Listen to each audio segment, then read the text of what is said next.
వక్రతుండ మహాకాయ సూర్యకోటి సమప్రభ నిర్విఘ్నం కురు మే దేవా సర్వకార్యేషు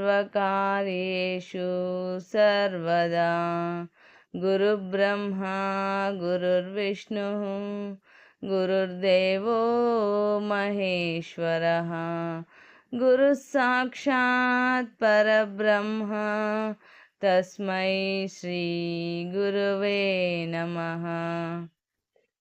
ఓం శ్రీ సాయిరామ్. ఓం అవధూత చింతన శ్రీ గురుదేవదత్త జయ. ఓం శ్రీ అక్కల్కోట స్వామి సమర్థ లీలామృతము. 2వ అధ్యాయము. ఓ స్వామి సమర్థ, నీవు అనంత ఘటనాఘటన సమర్థుడవు. నీవే వినాయకుడవై విఘ్నములను పాపుచుందువు. నీవే శ్రీవాణివై విద్యలకు నిలయమై సర్వుల వాణిని నడిపించదవు. సకల దేవతా స్వరూప, నీ సంకల్పం చేతనే జగత్తు నిత్యము తన కార్యక్రమములలో నిమగ్నమై ఉన్నది. ఇది నీ లీల. సర్వాంతర్యామి, నేను అతి సాధారణుడను. విద్యాభ్యాసం ఇంకా పూర్తి కాని వాడిని. అయినా నీ ప్రేరణచే నీ చరిత్ర రాయబూనినాను.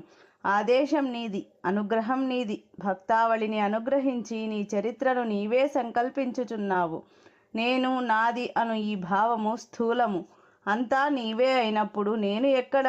అందుచేత నీవే ఈ శరీరమును ఉపయోగించుకొని నీ కార్యమును నిర్విఘ్నముగా నిరాటంకముగా సాగనిమ్ము.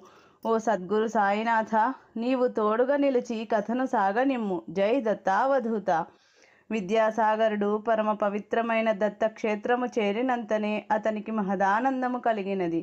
మొదట స్వామి నివసించిన చోళప్ప మఠం అనగా సమాధి మందిరం చేరి శ్రీ స్వామివారి సమాధిని దర్శించి శ్రీవారి పాదుకలను శిరమున ధరించి ఆనందమును పొంది, హే కరుణానిధి, దివ్యపురుష, అనాథనాథ, ఆది మధ్యాంతరహిత, అద్భుతానంద చరిత, ఇంతకాలమునకు నన్ను అనుగ్రహించితివా అని స్వామిని స్తోత్రించి అచ్చట గల వారిచే అచ్చటి విశేషములను తెలుసుకొని వటవృక్ష మందిరము చేరి స్వామిని దర్శించెను. అచ్చట లభించు ప్రసాదమును స్వీకరించి శ్రీగురు చరిత్ర పారాయణ చేయ మొదలెడెను.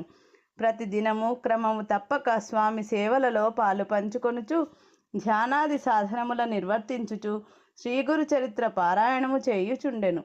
అచ్చటనే అనేక సంవత్సరముల నుండి శ్రీ స్వామి సమర్థులను సేవించుచుండిన వయోవృద్ధులు, జ్ఞానస్వరూపులైన శ్రీ నిత్యానందుడు అని యోగి పుంగవుని పరిచయము కలిగెను. అతనితో అనేక ఆధ్యాత్మిక విషయములు చర్చించుచుండెను. ఇట్లుండ ఒకనాడు అతడు స్వామి సమర్థుల దర్శనం పొందాలి, వారి దీవెనలను పొందాలి అని నిర్ణయించుకొని శ్రీ స్వామి సమర్థులు శరీరమును విసర్జించిన వటవృక్షము క్రింద కూర్చొని పూర్వం యోగులు ఉపదేశించిన విధంగా శ్రీ స్వామిని గురించి ధ్యానం ప్రారంభించినాడు. అట్లు ధ్యానం చేసుకొనుచుండగానే అతని కండ్ల వెంట ఆనందాశ్రువులు రాలినవి, ఒడలు పులకరించినది.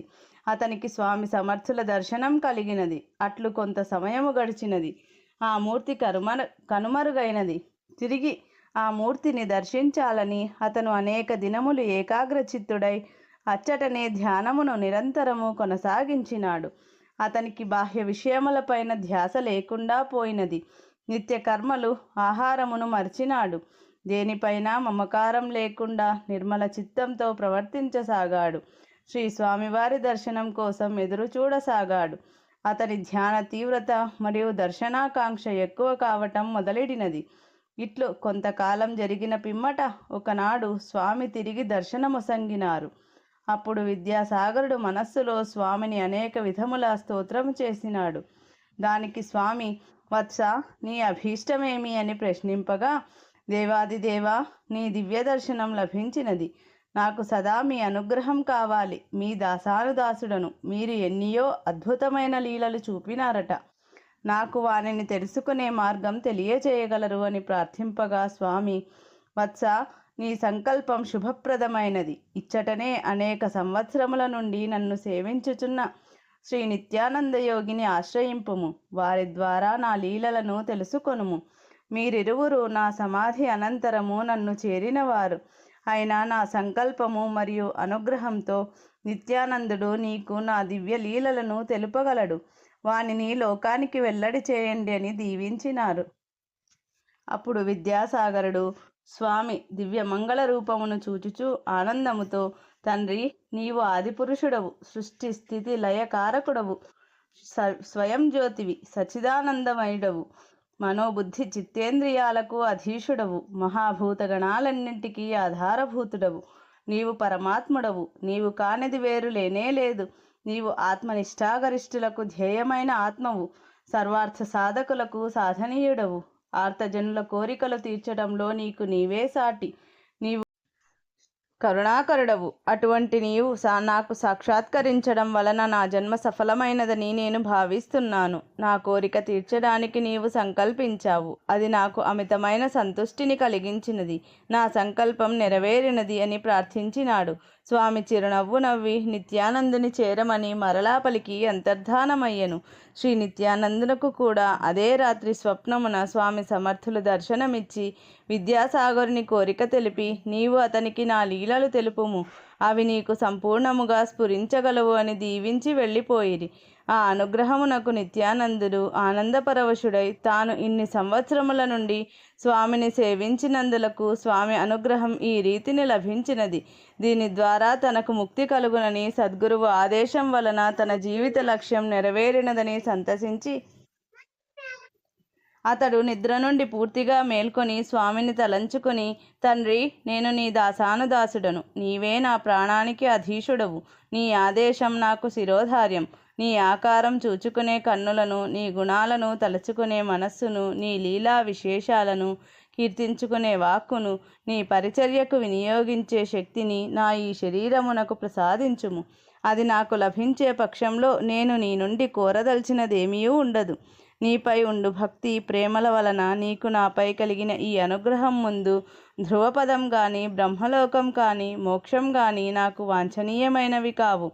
తండ్రి, లోకగురు, సచ్చిదానంద స్వరూప, త్రిగుణరహిత, రెక్కలు రాని పక్షులు తల్లి పక్షి కొరకును, ఆకలిగొన్న క్రేపులు అనగా దూడలు తల్లి ఆవుల కొరకును ఆతృత పడేటట్టుగా నా మనస్సు మీ దర్శనం కోసం నిరంతరం ఆరాటపడుతుంది. మీ ఆదేశానుసారం మీ లీలలను గానం చేసేదను. సదా మీ అనుగ్రహాన్ని నాకు కలిగించండి. నాలోని ప్రజ్ఞకు మీరే పరిపూర్ణ రూపులు. మీరే మీ చరిత్రను గానం చేయుచున్నారు. కేవలం నా శరీరమును కారణం చేయుచున్నారు. ధన్యుడిని అని ప్రార్థించి కాలకృత్యములు తీర్చుకొని వటవృక్ష మందిరమున శ్రీ స్వామి సమర్థులను దర్శించి తాను నిత్యము సాధన చేసుకునే ఏకాంత ప్రదేశమును చేరుకొన సద్గురుని ఆదేశమును వారొసగిన అపూర్వమైన దర్శనమును మదిలో తలంచుకొనుచుండెను. అంతటా విద్యాసాగరుడు వేకువజాముననే లేచి కాలకృత్యములను తీర్చుకొని దక్షిణ తాంబూలములను ఫలపుష్పములను తీసుకొని శ్రీ నిత్యానందయోగి వద్దకు వెళ్ళి వారికి సమర్పించి వారి పాదముల వద్ద కూర్చొని నిదానముగా వారిపై దృష్టి సారించగా ఆ కరుణామయుడు, వత్స, ఏమిటి ఈ రోజున విశేషము? నీలో ఏదో తపన యోచన కలిగినట్లున్నది. నా నుండి ఏదో తెలుసుకోవాలని వచ్చినావు.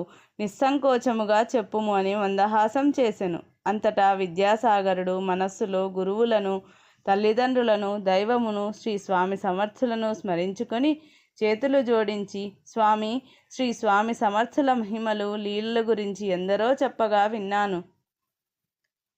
పరమ భాగవతోత్తములైన గురువులెందరో వారికి శిష్యులు అయినారని, వారు ఎందరికో స్పర్శ మాత్రము చేత తమ వాక్కుల ద్వారా దృష్టి చేత యోగ సమాధి స్థితిని అనుగ్రహించినారని విన్నాను. నేను భారతదేశమంతా సంచరించుచు ఇట్టి సద్గురువు అనుగ్రహం కొరకు ప్రయత్నించుచున్నాను. ఇక్కడ శ్రీ స్వామివారి సమాధిని, ఈ వటవృక్ష మందిరమును దర్శించినంతనే నాకు ఎనలేని మానసిక ఆనందము కలిగినది. చంచలముగానున్న మనస్సు శాంతి నొంది శ్రీ స్వామి సమర్థుల యొక్క రూపముతో లయమవుచున్నది. మాటలలో విశదీకరింపరాని దివ్యానుభూతి కలుగుచున్నది. ఎక్కడా లభించని ఈ స్థితి ఇక్కడ నాకు లభించుట చేత ఇది నా గురుస్థానమని, ఇక్కడే శ్రీవారి అనుగ్రహముతో యోగస్థితి కలుగునని విశ్వాసము కలిగినది. స్వామి, గురువు లేకుండా, గురువు అనుగ్రహం లేకుండా ఎవ్వరికీ కూడా సద్గతి కలుగుదని, సద్గురువును ఆశ్రయించిన వారికి సంపదలు సౌఖ్యములు సిద్ధించునని పెద్దలు చెప్పగా విన్నాను. అనేక సంవత్సరముల నుండి శ్రీ స్వామి సమర్థులను సేవించుచున్న మీరు శ్రీగురు విశిష్టతను తెలియజేయండి మరియు శ్రీ సద్గురు స్వామి సమర్థుల లీలలను తెలిపి నన్ను అనుగ్రహించండి అని విద్యాసాగరుడు వినయపూర్వకముగా ప్రార్థించను. అంతటా నిత్యానంద యోగి వాత్సల్యముతో, వత్స, నీవు సకల భారతావనిని సందర్శించి పరిశుద్ధుడవైనావు. ఈనాటికి నీ అన్వేషణ ఫలించినది. అందులకే నీవు శ్రీ స్వామి సమర్థుల సన్నిధానము చేరినంతనే ఆత్మానందము పొందినావు. ఎన్ని జన్మలలోనో చేసిన పుణ్యఫల విశేషము చేత నీకు ఈ సద్గురువుని అనుగ్రహం కలిగినది అని ఆశీర్వదించినారు. పాఠకులారా, మీరును అఖండమైన దీక్షతో సద్గురువుని ధ్యానించి స్మరించండి. వారితోనూ వారి లీలలతోనూ సమ్మిళితం కండి. వారి అనుగ్రహమునకు పాత్రులు కాగలరు. ఇది సత్యం. ప్రయత్నించండి, ఫలితం పొందండి. జై సమర్థ సద్గురు అక్కల్కోట మహారాజ్కి జై. ఇది విద్యాసాగర శ్రీ నిత్యానందయోగి సంవాద రూపమున శ్రీ దత్తాత్రేయ సంప్రదాయ శిష్య పరంపరలోని శ్రీ శ్రీ శ్రీ స్వామి విఠలానంద సరస్వతి మహారాజ్ విరచిత శ్రీ అక్కల్కోట స్వామి సమర్థ లీలామృతము 2వ అధ్యాయము సంపూర్ణం.